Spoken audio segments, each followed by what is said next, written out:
My husband stood on the raised platform under the golden spotlight, holding a crystal award that caught the glare of the chandeliers, while I stood in the shadows of the kitchen doorway, holding a tray of dirty champagne flutes. He was telling the room about the importance of partnership and loyalty. I was trying to wipe a smear of cocktail sauce off my black polyester apron before the catering manager yelled at me again. The paradox wasn't just that he was the hero and I was the help. It was that 15 minutes ago he had tipped me $5 and pretended not to know my name. If you're watching this video, tell me where you're from or what time it is for you. The conversation that ruined my life started on a Tuesday evening, specifically at 7 in the evening, right as I was scraping the remains of a lasagna into the garbage disposal. Grant had come home late again, smelling of that sterile, recycled air from his office building, or so I told myself. He leaned against the counter, watching me struggle with a stubborn piece of noodle stuck to the pan. He told me he had a favor to ask. I stopped scrubbing. My stomach did that little flip it always did when he used that specific tone. It was the tone he used when he wanted to borrow money from my parents, or when he wanted me to cancel plans with my friends because he needed the car. It was soft, reasonable, and laced with a terrifying amount of expectation. He said the annual gala for his firm was coming up on Saturday. I felt a wave of relief wash over me. I smiled and wiped my hands on a dish towel, thinking he was finally going to invite me. I started mentally cataloging my closet, wondering if the blue dress from my cousin's wedding would still fit, or if we had enough room on the credit card for something new. Then he kept talking. He said the event planner had messed up the staffing numbers. He said they were desperate for servers. He reached out and touched my arm, his fingers warm and dry. He told me that the catering company was charging an extortionate rate for last-minute additions, something like $400 a head. He laughed a little, shaking his head at the absurdity of it, trying to make me an accomplice in his outrage. He said he told the organizers he knew someone reliable, someone who could blend in, someone who needed the extra cash. I stared at him. The hum of the refrigerator seemed to get louder. I asked him if he was serious. I asked him if he wanted his wife to serve drinks to his colleagues. He sighed, the sound of a patient parent dealing with a slow child. He said I was looking at it the wrong way. He told me I was being prideful.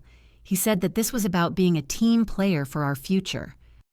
He reminded me about the credit card bill that was sitting on the dining table, the one with the balance that hovered just over $8,000. He said that if I worked the shift, the catering manager agreed to pay double the hourly rate, plus tips. He did the math out loud for me, breaking it down.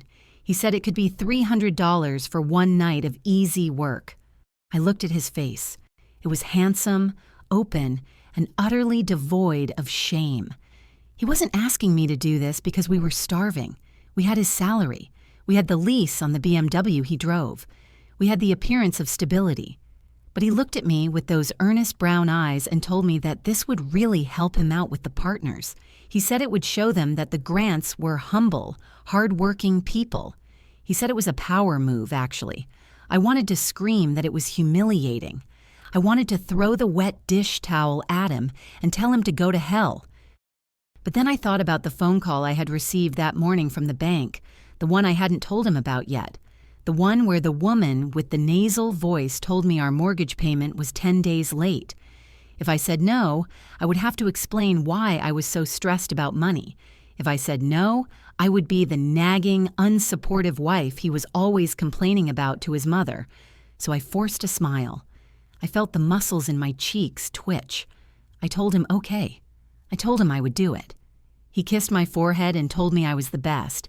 He said I was saving the day. He walked out of the kitchen whistling, and I stood there gripping the edge of the sink until my knuckles turned white, feeling like I had just agreed to sell a piece of my soul for $300. Saturday arrived with a gray, oppressive sky that matched the feeling in my gut.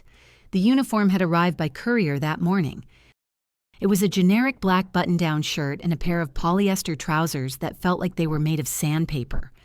I stood in front of the full-length mirror in our bedroom, buttoning the shirt all the way to my chin. It was tight across the chest and loose in the waist. I looked like a shapeless shadow. Grant was already dressed. He was wearing his navy bespoke suit, the one that cost $2,000. He was adjusting his cufflinks in the bathroom mirror. He shouted out to me, asking if I was ready. He said we needed to take separate cars because he had to be there early for a pre-event mixer with the board of directors. He said it wouldn't look right if we arrived together, given the circumstances. I looked at my reflection. My hair was pulled back into the severe bun required by the catering company's handbook. I wore no makeup, per the instructions. I looked tired. I looked invisible. I walked to the bathroom door and watched him splash expensive cologne on his neck. The bottle was heavy glass, amber liquid sloshing inside. It cost more than I was going to make tonight. I asked him if he was sure about this. I gave him one last chance to stop it. I asked him if he really wanted me to pour wine for his boss. He didn't even turn around. He checked his teeth in the mirror. He told me to stop overthinking it. He said it was just a job. He said nobody would even notice me because they would be focused on the presentation. He said I was making a mountain out of a molehill. Then he turned, flashed me a dazzling, camera-ready smile, and checked his watch.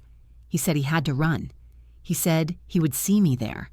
He walked past me without kissing me goodbye. I heard the front door close, then the heavy thud of the lock engaging. I heard the roar of the BMW engine starting up in the driveway. I stood alone in the hallway, listening to the silence of the house. I thought about the mortgage again. I thought about the way he had looked through me, not at me. I went to the nightstand and opened the drawer where I kept my emergency cash. I counted it. $42. That was all I had to my name that Grant didn't have access to. I grabbed my keys, the old Toyota keys with the faded plastic fob, and walked out the door. My heart was hammering against my ribs, a slow, heavy rhythm of dread. I wasn't just anxious about the work.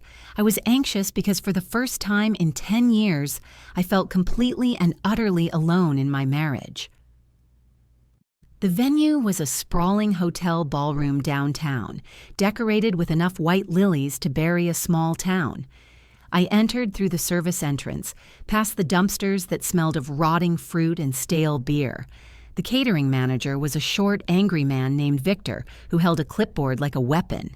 He didn't look up when I said my name. He just checked a box and pointed to a rack of aprons.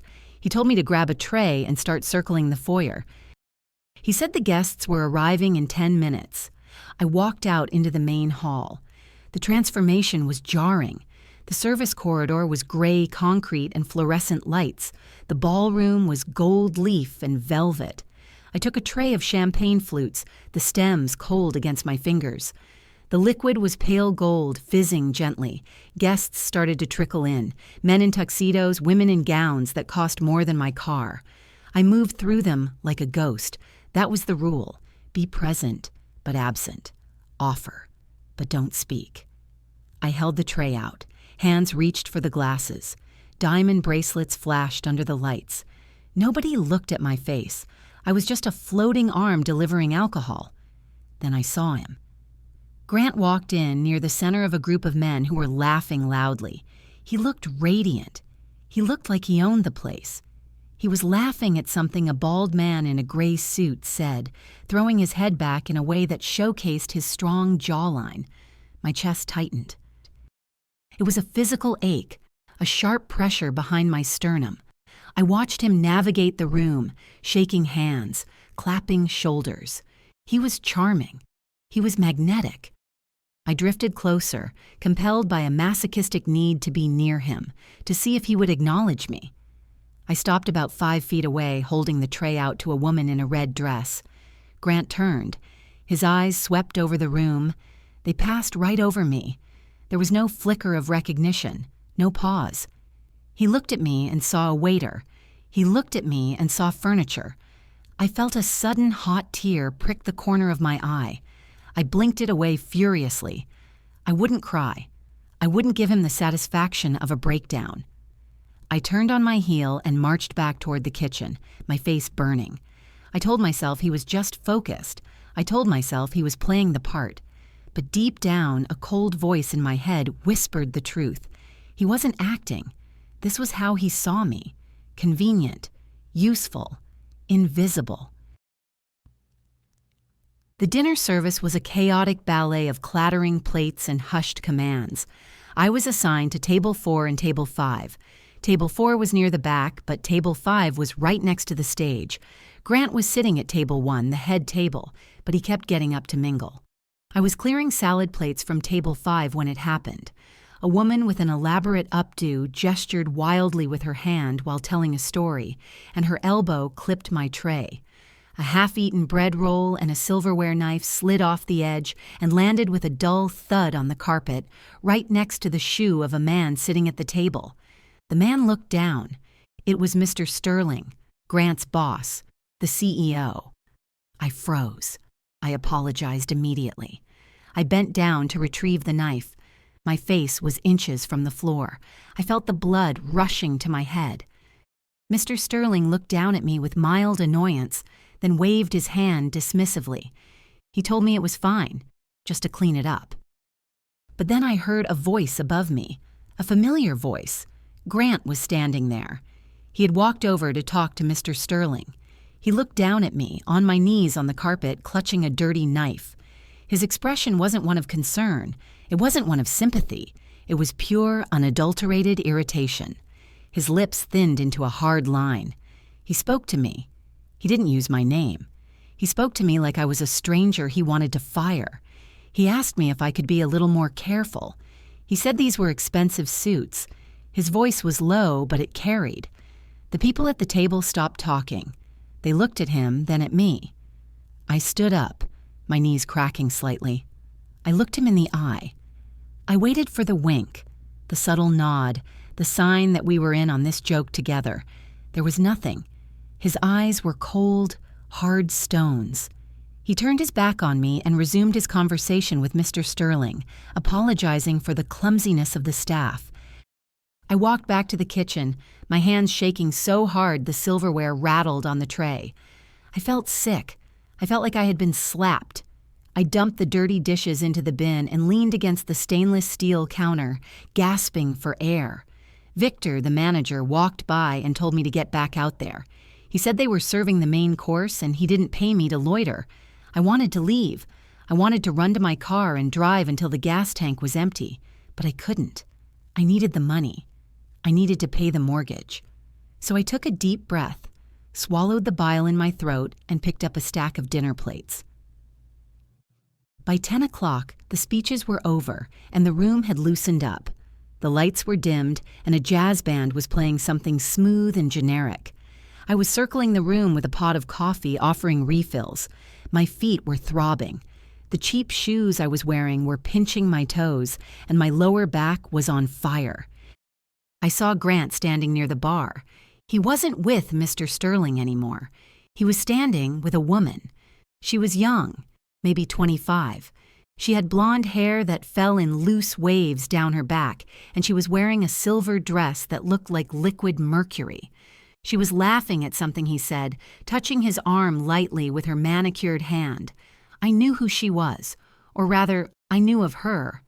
Bridget, the new junior associate. Grant had mentioned her a few times, always in passing. He said she was sharp. He said she was eager to learn. I watched them. There was an intimacy in their body language that set off alarm bells in my head. They were standing too close. His body was angled toward hers, shutting out the rest of the room. He was looking at her face with an intensity he hadn't directed at me in years. I moved closer, using the crowd as cover. I needed to hear them. I needed to know if I was crazy. I approached a table near them and pretended to refill a water glass that was already full. I heard Bridget's voice. It was light and breathy. She told him that he was amazing up on stage. She said he looked like a king.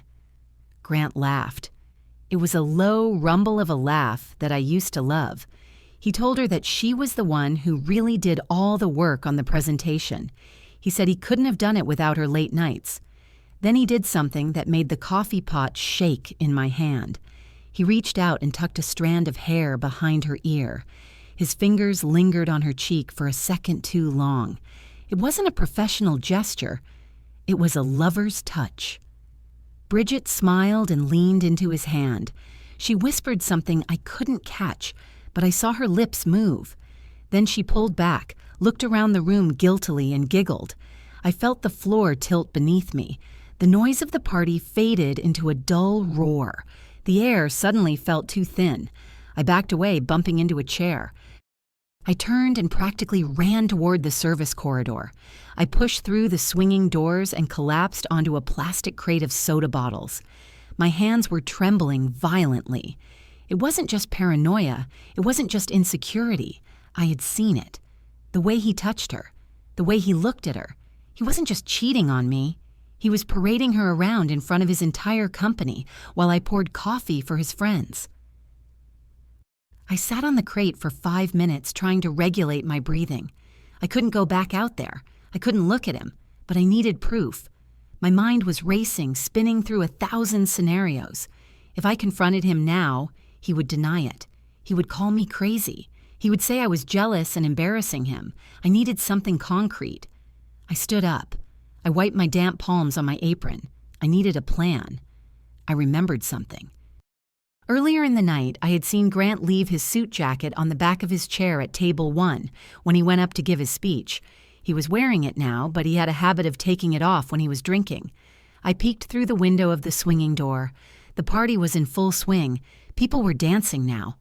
I scanned the room. Table 1 was empty. The VIPs were all at the bar or on the dance floor.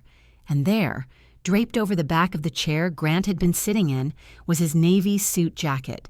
He must have taken it off again when the dancing started. I took a deep breath. I grabbed a pitcher of water, my prop, and walked out. I moved with purpose, eyes down, heading straight for table 1. I reached the table. It was cluttered with empty dessert plates and half-full wine glasses. I picked up a napkin from the table, pretending to tidy up. My hand brushed against the jacket. I felt the weight of something in the inside pocket. I looked around. Nobody was watching the help. Grant was on the other side of the room, spinning Bridget on the dance floor. I could see the silver of her dress flashing. I slipped my hand into the inside pocket of his jacket. My fingers closed around the cool metal of his phone. I pulled it out. It was his work phone, the sleek black model he guarded with his life. I pressed the side button. The screen lit up. I expected a passcode. I prayed for a miracle, and I got one. He hadn't locked it. He had probably just checked it and shoved it back in his pocket in a hurry to get to Bridget. The screen was still glowing. It was open to his email app. But it wasn't a work email on the screen. It was a notification from a banking app, a transfer confirmation. I stared at the numbers, and the world stopped. It wasn't a transfer to our joint account. It wasn't a transfer to pay the credit card. It was a transfer of $50,000. The recipient was listed as B. Miller Consulting. Bridget's last name was Miller. I felt a scream building in my throat, hot and acidic. $50,000. We couldn't pay the mortgage. I was scrubbing dishes to save $300, and he was funneling $50,000 to his mistress. I didn't just see cheating. I saw theft. I saw my future being siphoned away dollar by dollar into the pocket of the girl in the silver dress. I quickly tapped the home screen, my heart pounding so hard I thought it would bruise my ribs. I needed to send this to myself. I needed to forward the evidence. My thumb hovered over the screen. Then a shadow fell over the table. "What do you think you're doing?" I froze. I looked up. Victor, the catering manager, was standing there, his face purple with rage. He looked at the phone in my hand, then at me. "Stealing from the guests?" he hissed. "Give me that." He snatched the phone from my hand before I could hit send. Ooh. Victor's grip on the phone was tight, his knuckles white against the black case. My heart hammered against my ribs like a trapped bird. I looked from the phone to his furious face, my mind racing for an excuse, a lie, anything that would stop him from calling security. If he called security, they would involve the police. If the police came, Grant would be involved. And if Grant knew I had seen the transfer, I would lose the element of surprise. I would lose the only leverage I had. I opened my mouth to speak, to say I found it on the floor, but the words died in my throat. A hand reached over Victor's shoulder and plucked the phone from his grasp. I looked up. Grant was standing there. He didn't look at me. He looked at the phone, turning it over in his hand, inspecting it for scratches. He looked calm, terrifyingly calm. He slipped the phone into his pocket, and then, finally, he looked at Victor. Victor started to stammer. He pointed a shaking finger at me. He said I was stealing. He said he caught me red-handed trying to hack into the device. Grant held up a hand to silence him. He said it was a misunderstanding. His voice was smooth, reasonable, the voice he used to close deals. He said he must have left it on the table. He said I was probably just bringing it to the lost and found. My knees went weak with relief, but it was short-lived. Grant turned his gaze to me. It wasn't the look of a husband saving his wife. It was the look of a man looking at a cockroach he wanted to squash, but didn't want to dirty his shoe. His eyes were dead. There was no warmth, no recognition. He didn't claim me. He didn't say, "She is my wife." He acted as if I were a stranger, a clumsy servant who had annoyed him. He told Victor to handle it. He said he didn't want to see my face in the ballroom again. He said it ruined the aesthetic. Then he turned and walked away. He walked back to the party, back to the applause, back to Bridget. He left me standing there with the man who wanted to fire me. Victor turned to me, his face red and sweating. He told me to get out. He said I was lucky Mr. Grant was a forgiving man. He told me to leave my apron and get off the property before he changed his mind and called the cops anyway. He said I wasn't getting paid for the night. I didn't argue. I didn't ask for my $300. I stripped off the apron and threw it on the pile of dirty linens. I walked out the back door into the cold night air, shivering in my thin shirt, feeling the weight of the $50,000 secret crushing my chest. I sat in my Toyota in the employee parking lot, my hands gripping the steering wheel so hard my fingers ached. The engine was cold and the car smelled like old fast food wrappers and despair. I didn't turn the key. I just sat there in the dark, staring at the brick wall of the hotel. $50,000. I tried to process the number. It wasn't just a number, it was time. It was 5 years of mortgage payments. It was the vacation we hadn't taken in 3 years because he said we needed to be prudent. It was the reason I was buying generic brand cereal and cutting my own hair. I replayed the last 10 years of my life. Every time he said no to a dinner out, every time he complained about the electricity bill, every time he made me feel guilty for buying a new pair of shoes. It wasn't prudence, it was hoarding. He was hoarding our money, my life, and giving it to her. I felt a wave of nausea roll over me. I leaned my head against the steering wheel and squeezed my eyes shut. I thought about Bridget, B. Miller Consulting. It was so brazen. It was a fake company, a shell, a way to move money right under my nose, and I had been too busy scrubbing his dishes to notice. I realized with a jolt of panic that I had no proof. Victor had the phone. Grant had the phone. I had nothing but a memory of a glowing screen. If I confronted him, he would deny it.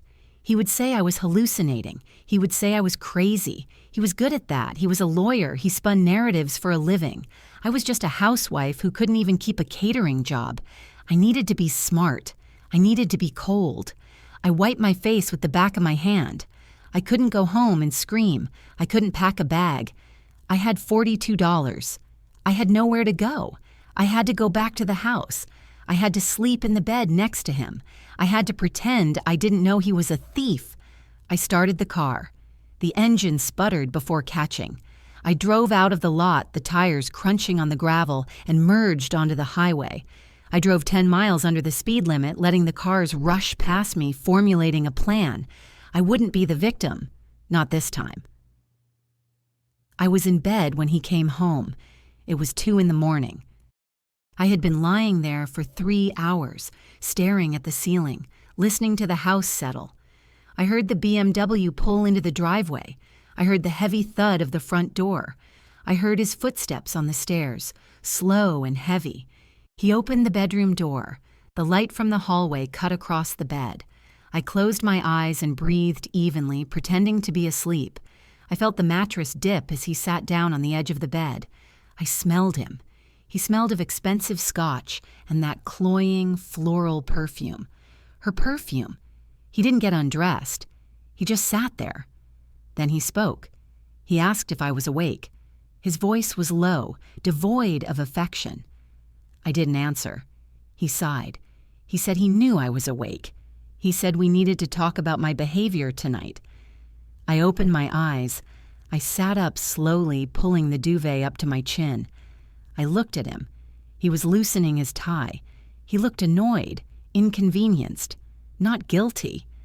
I asked him what he meant. I kept my voice small, trembling. I played the part he expected, the weak, confused wife. He laughed, a harsh, dry sound. He said I humiliated him. He said lurking around the table like a criminal was beneath me. He said Victor told him I was trying to steal his phone. He asked me what was wrong with me. He asked if I was off my medication again. I felt a flash of rage so hot it almost blinded me. He was turning it around. He was making me the villain. I bit the inside of my cheek until I tasted blood. I had to stay in character. I told him I was just trying to help. I told him I saw someone almost knock it over. I told him I was sorry. He looked at me with pity. He reached out and patted my leg through the blanket. He said he forgave me. He said I was just under a lot of stress with the house and everything. He said maybe I should see a therapist. He said I was acting paranoid. Then he stood up and started unbuttoning his shirt. He dropped it on the floor. He told me to go back to sleep. He said he had a headache. I lay back down. I turned my back to him. I listened to him brush his teeth. I listened to him get into bed. I felt the heat of his body next to mine. I lay there, wide awake, my heart beating a slow, steady rhythm of hatred. He thought he had won. He thought I was broken. He didn't know that while he was patting my leg, I was planning his destruction. Sunday morning was a masquerade. Grant woke up at 9, showered, and put on his golf clothes. He was whistling. He acted as if the night before hadn't happened. He came into the kitchen while I was making coffee. He kissed my cheek. He asked if there were any eggs. I cooked him eggs. I watched him eat. I watched him check his phone, the phone, between bites. He was texting someone. He smiled at the screen. I asked him who he was talking to. He didn't look up. He said it was just work. He said the partners were happy with the gala. I turned back to the sink so he wouldn't see my face. I washed the frying pan, scrubbing at a spot of grease until my arm ached. I needed him to leave. I needed the house to myself. Finally, he wiped his mouth and stood up. He said he was meeting the guys at the club for 18 holes. He said he would be back around 4. He grabbed his keys and his phone. He never left the phone. I walked him to the door. I told him to have a good game. I watched him drive away. As soon as the car disappeared around the bend, I locked the door and engaged the deadbolt. I didn't have the phone. I didn't have the bank passwords. He changed them every month and never wrote them down. I had to do this the hard way. I had to find the paper trail. Grant was meticulous, but he was also arrogant. He believed he was smarter than everyone else, especially me. I went to his home office. The door was locked. Of course it was. He kept the key on his key ring. I stood there, staring at the oak door. I couldn't kick it down. I couldn't pick the lock. I turned around and looked at the rest of the house. He had to have a weakness. Everyone had a weakness. I thought about his routine. He came home, he emptied his pockets, he changed clothes. Where did he put the things he didn't want me to see? I went to the laundry room. His suit from last night was in the pile for the dry cleaner. I picked up the trousers. I checked the pockets. Nothing. I checked the jacket. I felt inside the lining. Nothing. I felt a surge of panic. Maybe he was too good. Maybe he shredded everything at the office. Then I remembered the car. He detailed it himself every Sunday evening, but he hadn't done it yet. He'd gone straight to golf. I didn't have the keys to the BMW. He took them. But I had the spare key to the garage. I ran to the kitchen, grabbed the garage key, and ran out the side door. I opened the garage. His spot was empty. I sank onto the concrete floor. I was an idiot. Of course he took the car. I needed to think. I closed my eyes. Where did put trash? He never used the kitchen bin for his receipts. He said it was messy. He used the bin in the garage. I looked at the large plastic bin in the corner of the garage. It was where we put the recycling. I walked over to it. It was full of cardboard boxes and soda cans. I started digging. The garage was cold and smelled of gasoline and dust. I pulled out milk cartons and empty Amazon boxes. I was looking for paper, small scraps of paper. I reached the bottom of the bin. There was nothing, just a sticky residue of spilled soda. I sat back on my heels, frustration bringing tears to my eyes. I was looking in the wrong place. He wouldn't put incriminating evidence in the recycling. He would put it in the actual trash. The main trash cans were outside, by the side of the house. The garbage truck came on Monday mornings. Whatever he had thrown away this week was still there. I went outside. The bins were large, black plastic monoliths. I opened the lid of the first one. It was full of kitchen bags. I untied the first one. Coffee grounds, eggshells, vegetable peelings. I dug through it, my hands getting coated in slime. Nothing. I opened the second bag. It was bathroom trash. Tissues, empty shampoo bottles. I moved to the second bin. This one had the trash from his office. He usually emptied his own office bin on Sundays, but maybe he had done a purge earlier in the week. I found a small white plastic bag tied tightly at the top. It looked like the kind of liner used in a small wastebasket. I ripped it open. It was mostly shredded paper, strips of white confetti. He had a shredder. Of course he did. I grabbed a handful of the shreds. I couldn't piece these together. It would take years. I was about to throw it back when I saw something at the bottom of the bag that wasn't shredded. It was a crumpled ball of thermal paper. It looked like he had balled it up and thrown it at the bin, missed the shredder, and then just tossed it in the bag when he emptied it. I smoothed it out on the lid of the trash can. My hands were shaking. It was a receipt, but not for dinner, not for a hotel. It was a receipt from a shipping center. The date was 3 days ago, Wednesday. The time was noon. I read the details. He had rented a private mailbox, box number 419. I stared at the address of the shipping center. It was a strip mall on the other side of town. Why would he need a private mailbox? We had a mailbox. We had an office address. Unless he needed an address for something he didn't want coming to the house. I looked at the bottom of the receipt. There was a name listed under customer name. It didn't say Grant. It didn't say Bridget. It said B. Miller Consulting. I felt a chill run down my spine that had nothing to do with the cold air. B. Miller Consulting wasn't just a bank account name. It was a registered entity with a physical mailing address, and Grant had paid for the mailbox. I had the link. I had the physical proof that connected him to the fake company. I took the receipt inside and hid it in the one place I knew he never looked, inside the box of tampons under the bathroom sink. I washed my hands, scrubbing until the skin was raw, trying to get the smell of garbage off me. I went to the kitchen and made myself a cup of tea. I needed to calm down. I needed to think about the next step. I had the mailbox number. I knew where the money was going, but I didn't know what the money was for. Was it just a slush fund? Was he hiding assets for a divorce? Or was it something worse?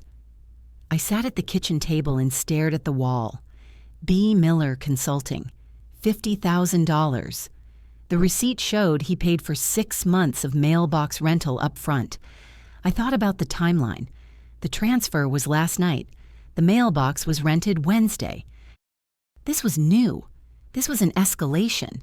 I needed to see what was in that mailbox, but I couldn't just walk in and open it. I didn't have the key. Grant had the key. I thought about the keychain he kept on the hook by the door.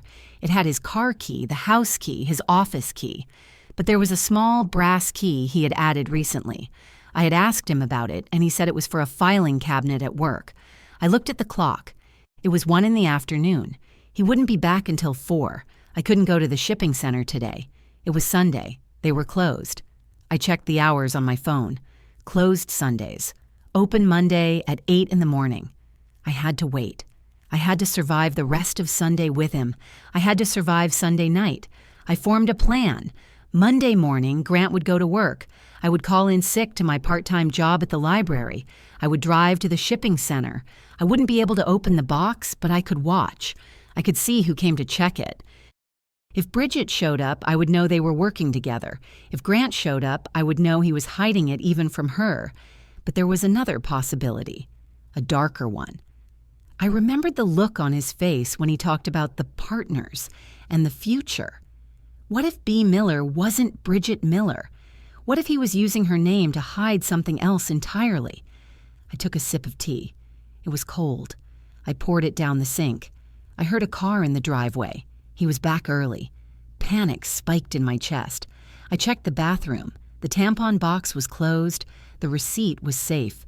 I took a deep breath and put on my mask. The mask of the dutiful, stupid wife. I walked to the front door to greet the man who was stealing my life, ready to smile and ask him about his golf game.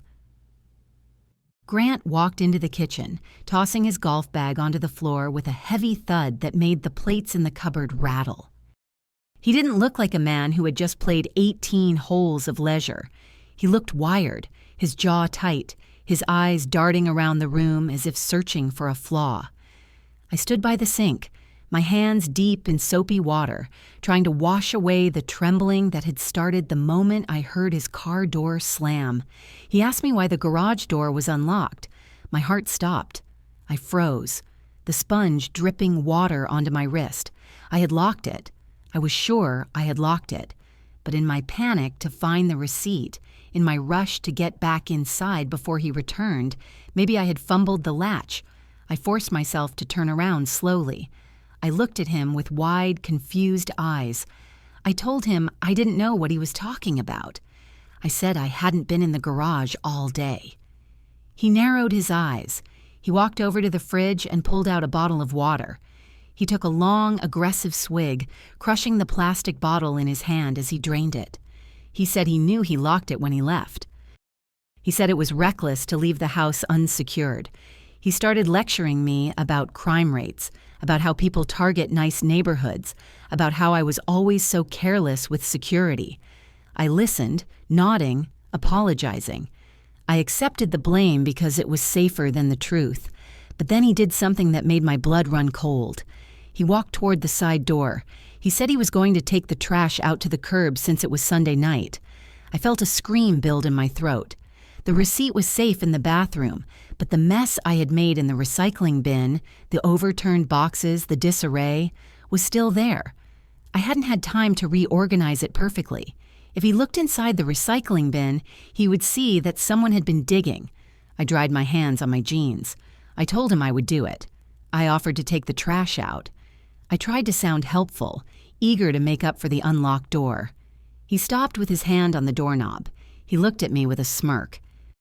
He asked since when did I do the heavy lifting. He told me to relax.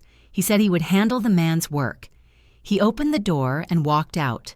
I stood in the center of the kitchen, counting the seconds. 1, 2, 3. I waited for the shout.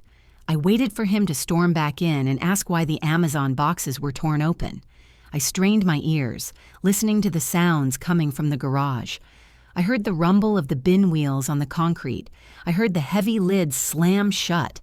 Then the side door opened. Grant walked back in. He brushed his hands together. He didn't look angry. He looked bored. He told me to make sure dinner was ready by 6. He said he had some calls to make. He walked past me and went up the stairs to his office. I let out a breath that felt like it had been trapped in my lungs for an hour.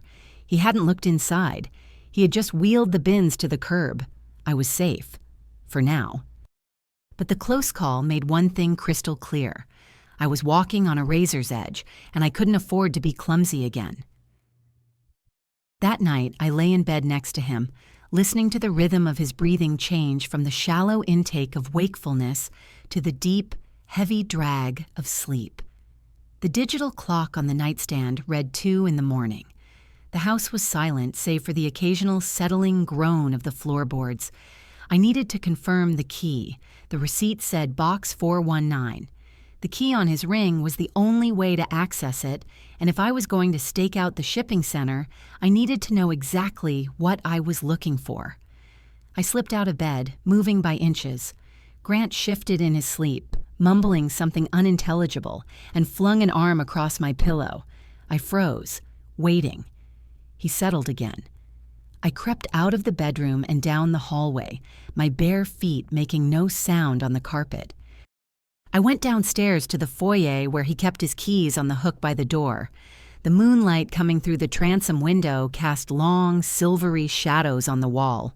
I took the keys down, clutching them tight to keep them from jingling. I carried them into the kitchen and turned on the small under-cabinet light. I found the small brass key. It was distinct from the house keys and the car fob. I held it up to the light. It was a standard mailbox key, small and jagged. But it was the inscription that mattered. Stamped into the metal were 3 digits, 4, 1, 9. It wasn't a filing cabinet key. It was the key to the mailbox. He had lied to my face without blinking. I pulled a piece of paper and a pencil from the junk drawer.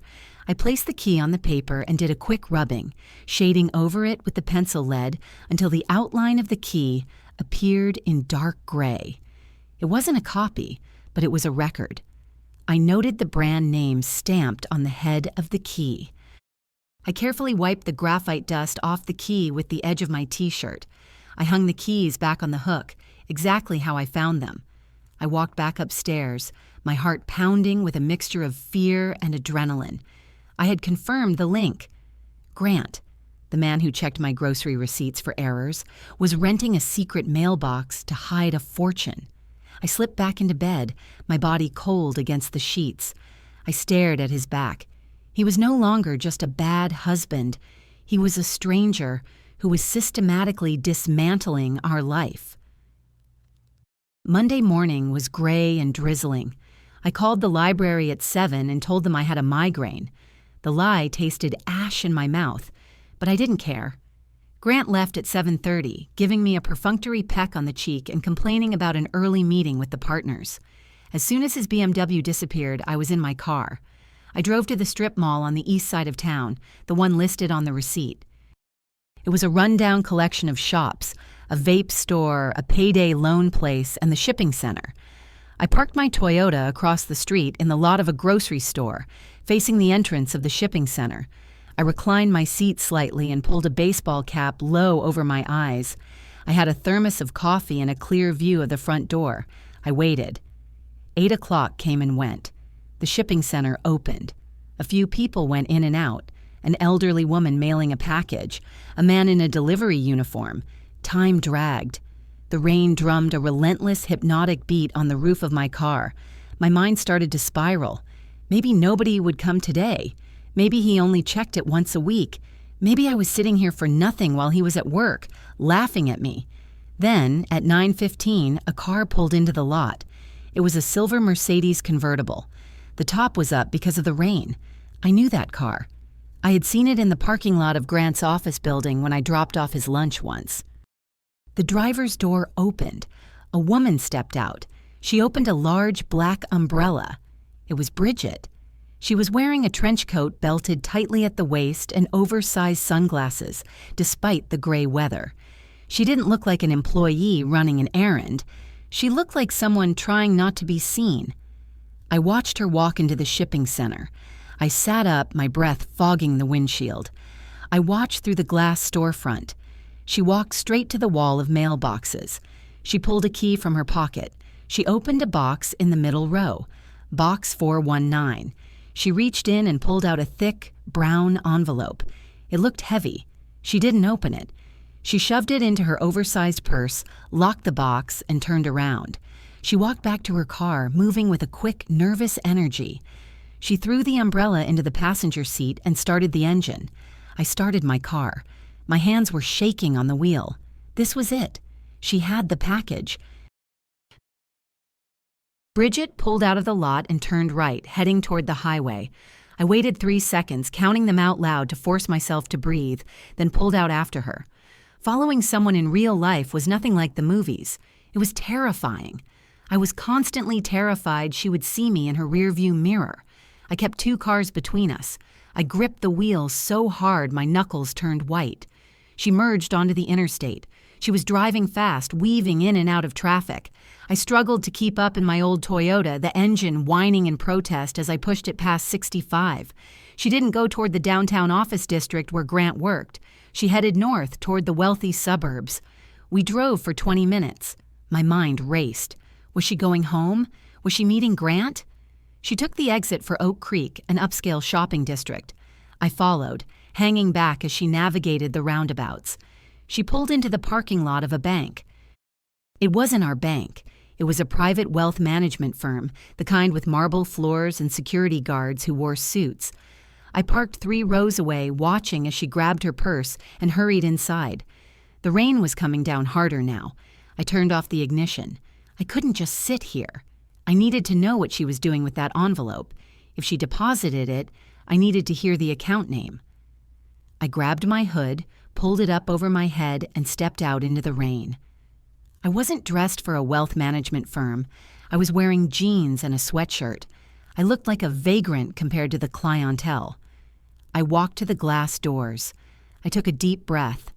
I pushed them open and stepped into the cool, climate-controlled silence of the bank. The lobby smelled of money. Leather, furniture polish, and silence. There were no lines here, just mahogany desks and soft lighting. I spotted Bridget immediately. She was sitting at a desk in the far corner talking to a man in a gray suit. Her back was to me. I moved to a stand filled with brochures about retirement planning, turning my back to them so I could listen. I pretended to read a pamphlet about high-yield trusts. The acoustics in the room were good. Too good. I could hear the murmur of their voices. I heard the man ask if she wanted to deposit the full amount into the holding company account. Bridget's voice was clear. She said yes. She said the LLC paperwork was finally cleared. The man asked for the name of the entity again for the deposit slip. Bridget said it clearly. Phoenix Rising, LLC. Phoenix Rising, not B. Miller Consulting. Another shell, another layer. Then I heard the sound of paper ripping. The envelope. The man whistled low. He said it was a substantial amount of cash. He asked if she had the declaration form for deposits over $10,000. Bridget laughed, a nervous, tinkling sound. She said her partner had already filed the digital declaration. She mentioned the name Grant specifically. She said Grant handled the compliance. My knees almost gave out. She had named him. She had confirmed the cash. She had confirmed the partnership. I heard the man typing on his keyboard. He said the funds would be available in 24 hours. I risked a glance over my shoulder. The man was counting stacks of bills, thick bands of $100 bills. It looked like way more than $50,000. It looked like a life savings. Suddenly, Bridget shifted in her chair. She started to turn her head toward the entrance, looking for a clock on the wall.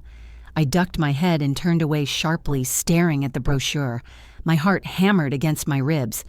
If she saw me here, looking like a drowned rat, the game was over. I would lose the advantage. I didn't wait to hear more.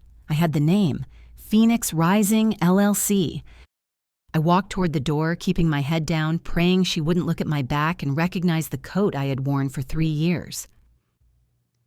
I made it home by noon, collapsed on the sofa, and stared at the ceiling for an hour. Phoenix Rising, LLC?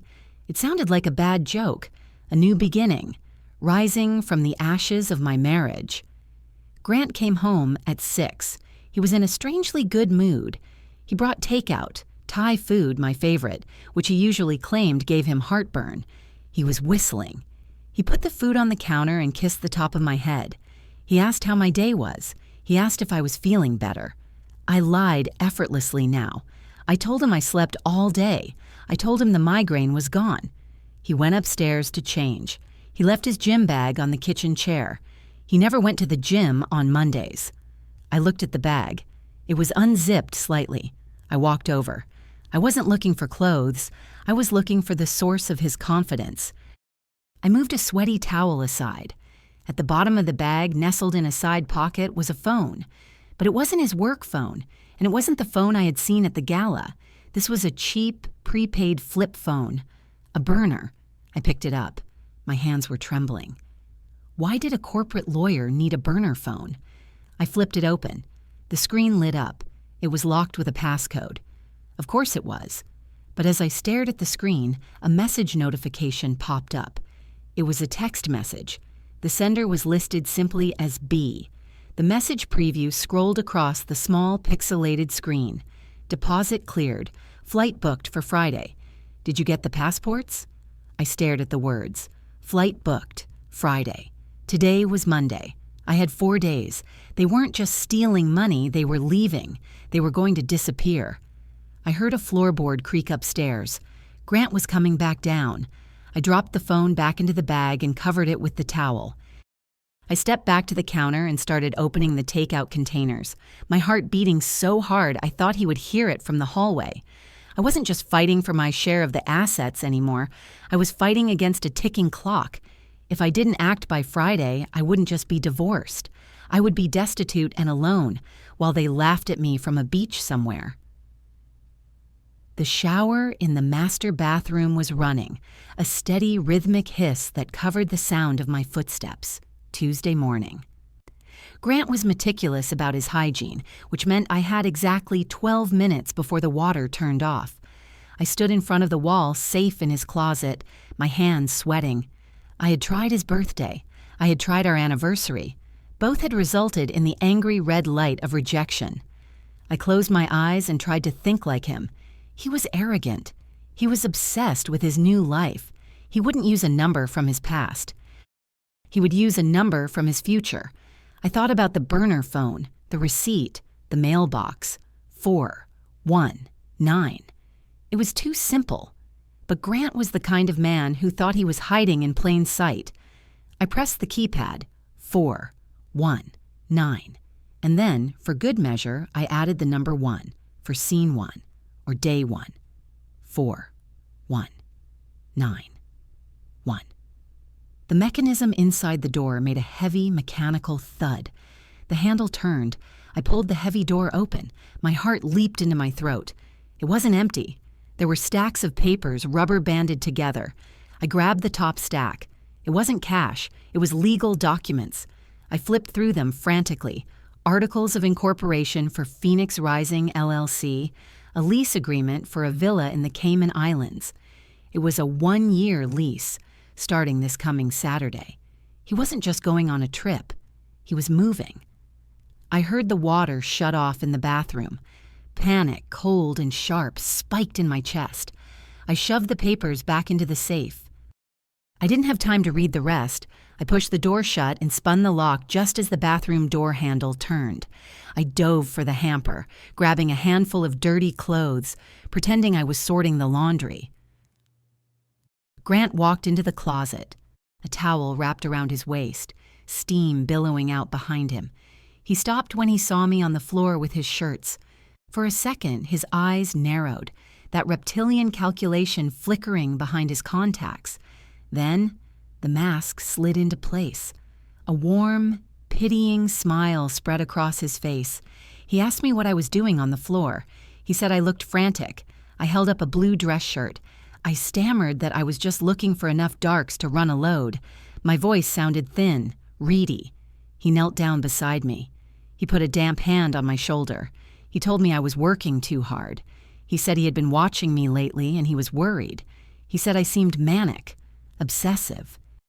I tried to pull away, but his grip tightened just slightly. Not enough to bruise, but enough to trap. He told me he had a surprise.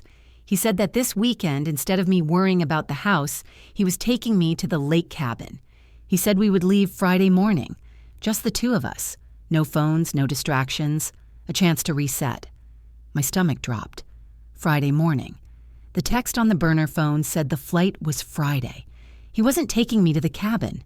He was driving me into the middle of nowhere to dump me, or worse, to stall me while he went to the airport. He tilted his head, studying my reaction. He asked if that sounded nice. He said I needed the rest. He said he just wanted to take care of me because I clearly couldn't take care of myself right now. I forced the corners of my mouth up. I told him it sounded perfect. I told him I couldn't wait. He kissed my forehead. It felt like a brand. He said good. He said he would handle all the packing. I didn't need to lift a finger. Grant left for work at 8. As soon as the car cleared the driveway, I ran to the library. I couldn't use the home internet. He monitored the router logs. I knew that now. I sat at a public terminal in the back corner, the smell of old paper and dust surrounding me. I needed the flight details. If I knew the flight, I could call the airline. I could flag the passports. I logged into a dummy email account I had created years ago. I didn't have his password, but I had his security questions. He was a creature of habit. Name of your first pet? Buster. City of your birth? Chicago. Mother's maiden name? He never changed the answers. I reset his personal email password. I knew he would get a notification on his phone, but I had about 5 minutes before he checked it. I was in. I searched United. Nothing. I searched Delta. Nothing. I searched confirmation. An email popped up from a travel agency called Jet Set Elite. The subject line was simply, "Your itinerary." I opened it. My eyes scanned the screen, devouring the data. Flight UA 529, departing Friday the 12th at 10 in the morning. Destination, Grand Cayman. 2 passengers, Mr. Grant Wilson, Mrs. Bridget Wilson. I stared at the screen, the white pixels burning into my retinas. Mrs. Bridget Wilson. He had booked the ticket under her married name, my married name. She was going to use my passport. That was why they needed the passports. She was going to impersonate me to leave the country. I hit print. The laser printer in the corner whirred to life. I had the flight. I had the fraud. Suddenly, the screen went black. A message popped up. Session expired. Password changed from another location. He knew. He had seen the alert. I grabbed the warm paper from the printer tray and ran out of the library, feeling like the walls were closing in. I sat in my car in the library parking lot, my breath fogging the windows. I had the flight info, but I needed to know how much damage they had done. I used the library Wi-Fi on my phone to check our main bank account, the one my direct deposit went into, the one we used to pay the mortgage. I logged in. The loading circle spun for an agonizing eternity. Then the dashboard appeared. Available balance, $0.00. I blinked. I refreshed the page. $0. I clicked on Transaction History. Yesterday, a wire transfer for $85,000. The recipient was Phoenix Rising LLC. He hadn't just taken the savings. He had drained the checking account. He had emptied the overdraft protection. He had taken every single penny. I checked the credit card tab. Balance, $25,000. He had maxed out the cards, cash advances, jewelry stores, travel agencies. I was not just broke. I was drowning in debt that wasn't mine. If he left on Friday, I would be left with a mortgage I couldn't pay, a maxed out credit card, and zero cash. I wouldn't even be able to buy gas to get to a job interview. He had systematically murdered my financial existence. I put the phone down on the passenger seat. I didn't cry. I was past crying. I felt a cold, hard stone form in the pit of my stomach. He wasn't just leaving me. He was destroying me. He wanted to make sure I couldn't chase him. He wanted to make sure I was too busy fighting off foreclosure to hire a lawyer. I drove home in a daze. I had to find the passports. If Bridget was traveling as Mrs. Wilson, they needed my physical passport. It wasn't in the safe. I had checked. I entered the house. It felt different now. It didn't feel like a home.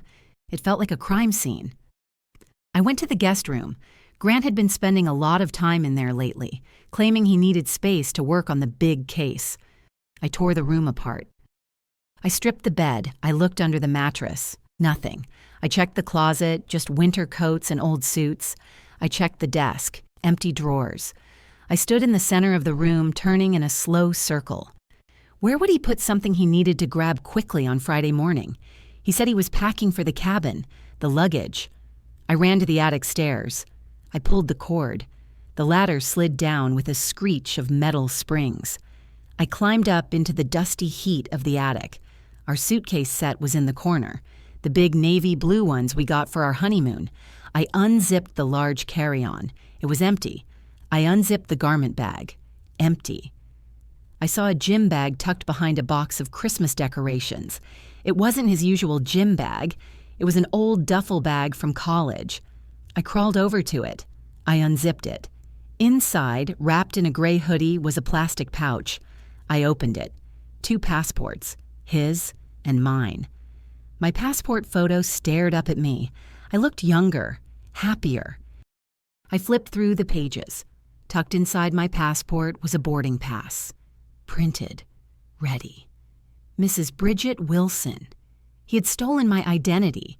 He was going to let his mistress wear my skin to escape and then leave me here to rot. I moved to take the passports, to rip them up, to burn them, but my hand stopped. Underneath the passports was another document, a thick, stapled packet. I pulled the packet out. The header was bold and terrifying. Petition for involuntary civil commitment. I read the first page. My hands started to shake so violently the paper rattled. Petitioner, Grant Wilson, respondent. The text was a work of fiction that read like a horror story. It claimed I was unstable. It claimed I had threatened self-harm. It claimed I was suffering from paranoid delusions and financial irresponsibility. There were exhibits attached. Exhibit A, a printout of our bank account showing the reckless spending, the cash advances he had made, attributed to me. Exhibit B, a statement from a concerned family friend named Bridget Miller, claiming I had attacked her at a work event. Exhibit C, a receipt for a firearm. I stopped breathing. A firearm. I didn't own a gun. I hated guns. I looked at the date on the receipt. Last week. He had bought a gun in my name. He wasn't just stealing the money. He wasn't just leaving. He was setting a trap to ensure I could never come after him. If I tried to report the theft, he would show the police these papers. He would say I was having a breakdown. He would say I drained the accounts in a manic episode. He would say I bought a gun and he was scared for his life. He was going to lock me up. He was going to put me in a facility, medicate me into silence, and fly away to the Cayman Islands with my money and his mistress. I heard the front door open downstairs. Honey? I'm home early. His voice floated up the stairs. Cheerful, loving, deadly. I looked at the papers. I looked at the passports. I was trapped in the attic. The only way down was the ladder in the hallway, right where he would be walking. I heard his footsteps on the stairs. Are you up there? He called out. I thought we could start packing for the lake. He wasn't taking me to the lake. He was taking me to the institution. Friday wasn't the flight day. Friday was the deadline. The drop-off was tonight. Grant's head appeared above the attic floorboards, his hair perfectly coiffed, his smile tight and practiced. I shoved the packet of documents and the passports down the back of my jeans, pulling my oversized sweatshirt down to cover the bulge. I turned to face him, forcing my body to unclench, forcing my lungs to draw air. I was standing in a dusty corner holding an empty Christmas wreath box like a shield. He asked me what I was doing up here in the dark. His voice was soft, the kind of tone you use with a frightened animal or a bomb you're about to defuse. I told him I was looking for the beach towels. I lied with a fluidity that surprised me. I told him I wanted everything to be perfect for the lake. I sniffled, wiping a dusty hand across my nose to sell the instability. I said I was just so overwhelmed. Grant climbed fully into the attic. He walked toward me, his expensive loafers kicking up clouds of dust. He reached out and took the box from my hands. He dropped it on the floor. He put his hands on my shoulders. He looked into my eyes with a depth of concern that was terrifyingly convincing. He said I didn't need to worry about towels. He said he had taken care of everything. He said I looked feverish. He guided me toward the ladder. He kept one hand firmly on my back, right over the spot where the stolen passports were pressing against my spine. I walked stiffly, terrified that the crinkle of paper would give me away. I let him lead me down the stairs, playing the part of the broken, compliant wife he wanted to commit. I needed him to believe he had won, just for a few more hours. He led me into the bedroom and sat me down on the edge of the mattress. The room was dark, the curtains drawn tight. He went to the master bathroom and came back with a glass of water and a small blue pill resting in the center of his palm. He told me it was just something to help me sleep. He said I had a big day of healing ahead of me tomorrow. He called it healing. I knew he meant incarceration. I looked at the pill.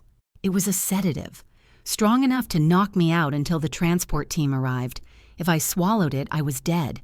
If I refused, he would force me, or worse, he would realize I knew. I took the pill. I put it in my mouth. I took a large gulp of water. I threw my head back, mimicking the motion of swallowing, but I slid the bitter tablet between my cheek and my molars. I gave a dramatic shudder. Grant watched my throat. He smiled. He kissed my forehead and told me he loved me. He told me everything would be better in the morning. He walked to the door. He didn't just close it. I heard the click of the lock from the outside. He had installed a keyed lock on our bedroom door last year, claiming it was for security if we ever had a break-in. Now I was the intruder in my own home. I waited until I heard his footsteps recede down the hallway. I spit the dissolving pill into my hand and wiped the blue residue on the underside of the mattress. I wasn't going to sleep. I was going to war. I waited 2 hours. The house was silent. I moved the documents from my waistband to the inside of my bra, securing them as best I could. I couldn't use the door. I had to use the window. I opened the bedroom window. The screen had been loose for years, another thing Grant had promised to fix and never did. I popped it out. It clattered onto the roof of the porch below, a sound like a gunshot in the quiet night. I froze. I waited for the bedroom door to burst open. Silence. I climbed out onto the shingles. The rain had stopped, but the roof was slick and cold. I crawled on my hands and knees toward the trellis on the side of the house. It was covered in dormant wisteria vines. It was old wood. I didn't know if it would hold my weight. I swung my legs over the edge. I found a foothold. The wood groaned.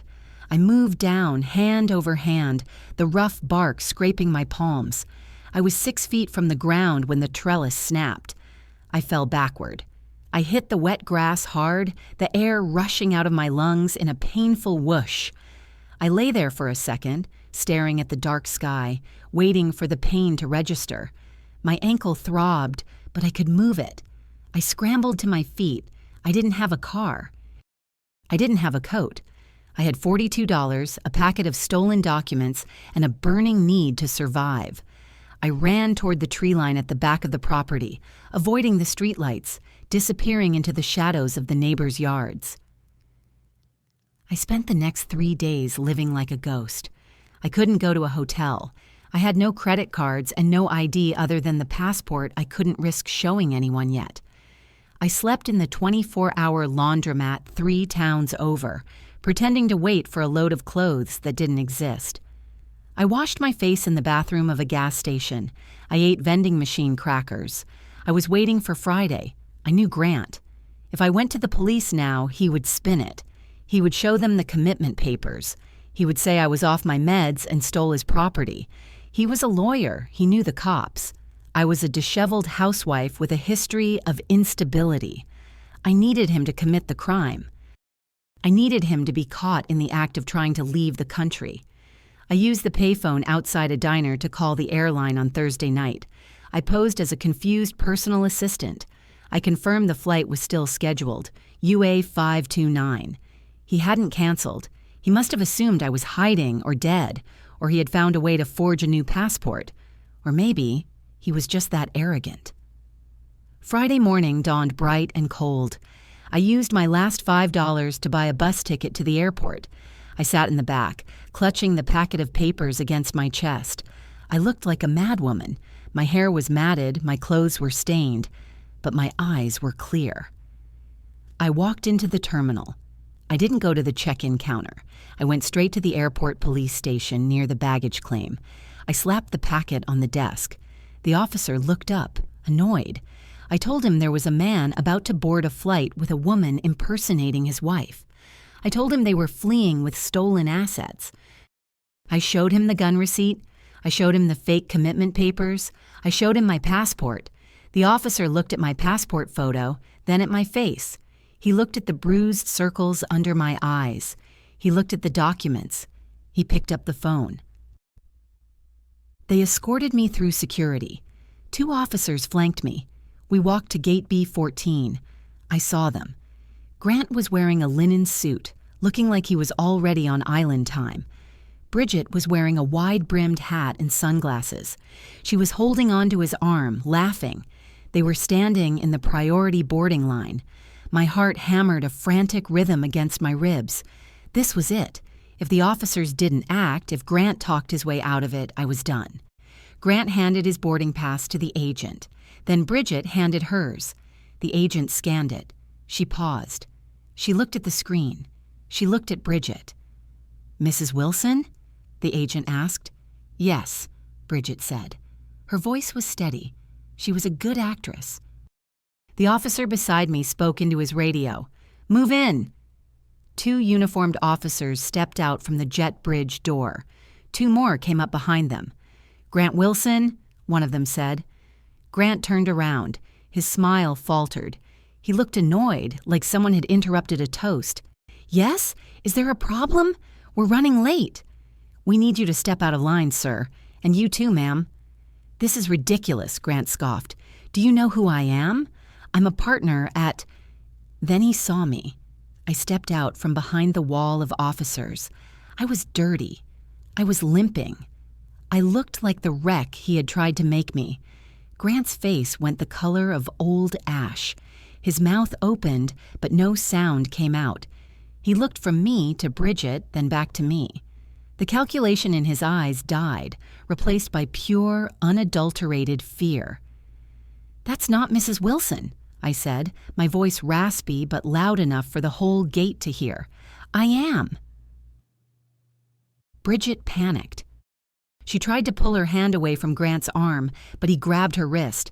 He wasn't protecting her. He was using her as a shield. "She's crazy," Grant yelled, pointing a shaking finger at me.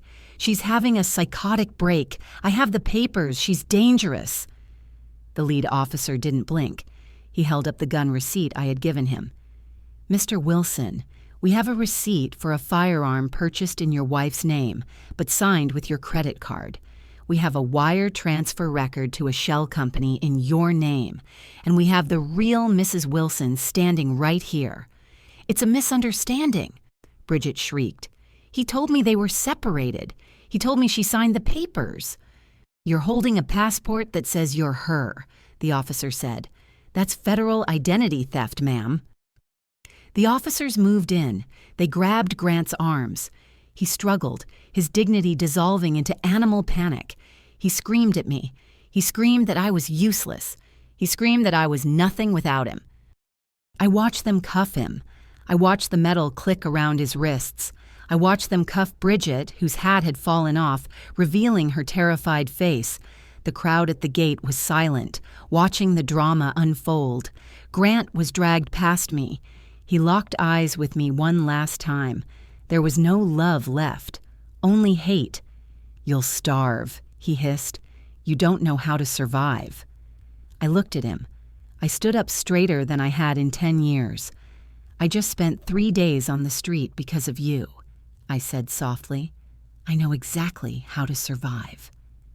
I watched them drag him away. The heavy doors of the terminal closed behind him. I was alone. I was broke. I was homeless. But as I looked out the window at the plane that was supposed to take my life away, I felt something I hadn't felt since before I said, "I do." I was free. Update. 3 months later. The divorce wasn't a battle. It was a demolition. With Grant in federal custody awaiting trial for embezzlement, wire fraud, and identity theft, he couldn't hide the assets anymore. The forensic accountants found everything: the Cayman villa, the offshore accounts, the crypto wallets. Bridget took a plea deal. She testified against Grant in exchange for a reduced sentence. She told the court everything about the involuntary commitment plot. It was the nail in his coffin. I didn't get the house. The bank took it to pay off the debts he had racked up. I didn't get the millions he stole. Most of it went to restitution for his firm, but I got enough. I got a settlement that cleared my credit. I got a small apartment in the city, one with a lock on the door that only I have the key to. I work at the library full-time now. I walk to work. I buy my own coffee. Yesterday, I was walking past a newsstand and saw a paper. Grant's face was on the front page, looking gray and defeated in an orange jumpsuit. The headline read, "Prominent attorney sentenced to 15 years." I didn't stop to read it. I kept walking. I had a date with myself at a movie theater, and I was paying for my own ticket. If this story resonated with you, leave a like and consider subscribing. You can also drop any comment below, even just one word.